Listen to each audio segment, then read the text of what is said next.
Gamit tayo ng tapping wire. Yan, ganyan. Gugupitin lang natin ito mga master. So yung mga master, nagupit na natin. So dudublihin natin mga master para makapal yung kanyang tapping wire. Yan, dudublihin natin. So yung mga master na ilagay na natin. Mamaya natin higpitan. Ilagay muna natin to.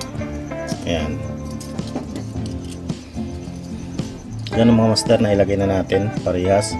So higpitan na natin. So ilagay lang natin sa ayan, number 7 lang mga master para hindi gaanong ano siya.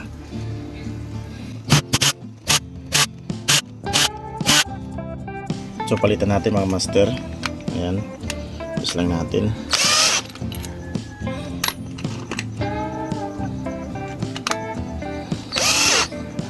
Tapos adjust natin ulit. Ayan, mga 7 lang mga master.